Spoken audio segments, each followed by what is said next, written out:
The once booming telecommunications sector in Nigeria has continued its downward spiral with a continuous decline in the gross domestic product growth rate over the last 1 year. According to the National Bureau of Statistics, the sector's real GDP growth has steadily declined from 11.71% in the first quarter of 2023 to 5.17% by the second quarter of 2024. This significant drop is attributed to a challenging operating environment characterized by inflation and currency depreciation. This morning, Tajudeen Ibrahim, Director, Research and Strategy, Chapel Hill Denham Securities, joins me to talk more about this. Thank you so much, Tajudeen, for joining us on Business Edge. Thank you for having me on the show, Rico. Now, virtually almost, if not all, the multinational companies that have exited the Nigerian market have blamed the heavy depreciation of the naira, and we know why that happened. Now, the telcos are not immune. What are your thoughts on this?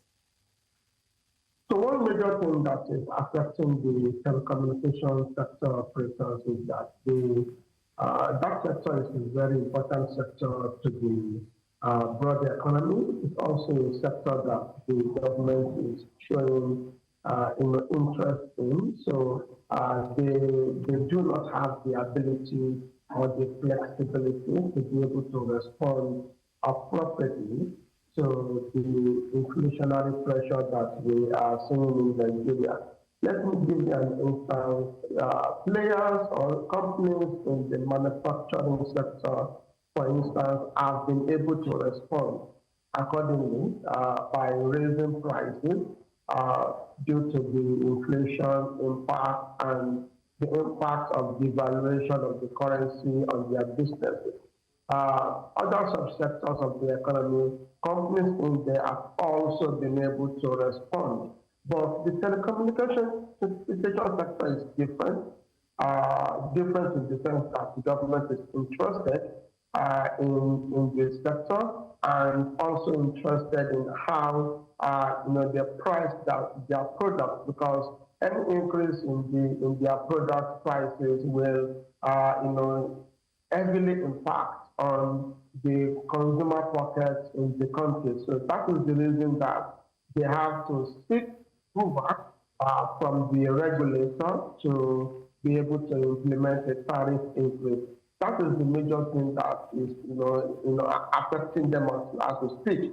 While other businesses have been able to respond by implementing price increases, the telecommunications sector operators have not been able to respond accordingly.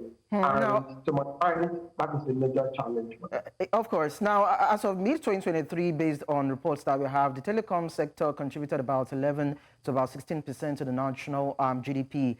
We see that the real GDP growth steadily declined to about 5.17%, as I said earlier, in quarter 2 of 2024. Now, if it continues to record losses, are we tilting towards a possible exit too of these particular companies, or what are the implications? Okay, so this is one thing that we all have to bear in mind. The growth rate of 5.17% for the sector is the lowest in the past 28 quarters. And I'm saying since Q2 2028. This is the lowest growth rate that we are seeing for the sector. And now talking about, should we expect further depression of the growth of the sector? I think the sector can, witness a recovery if, regulatory headwinds, reduce. And one of the major regulatory headwinds is the NIN to SIM linkage, which has, forced the operators in the space to disconnect millions of subscribers from their network. If the regulator would not allow them to increase tariff, as they would like to, I think they should also sort of slow down on the NIN, SIM card linkage, regulation, so that if they cannot increase prices, at least they will be able to have, more subscribers, using their network, and that, to my mind,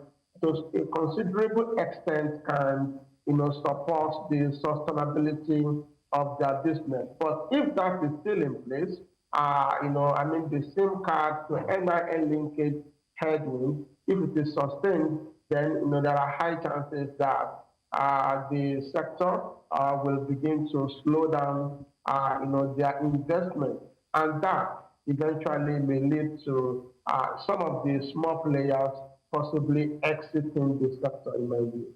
We know what the Nigerian government is actually trying to achieve with the NIN upgrade and information needed for that. We also understand that the Nigerian government is trying to ensure that Nigerians have a stable amount in terms of pricing for the services being provided by these sectors. But some other people are talking about the possibility for a reversal on the policy to serve as a sort of cushioning for these telcos.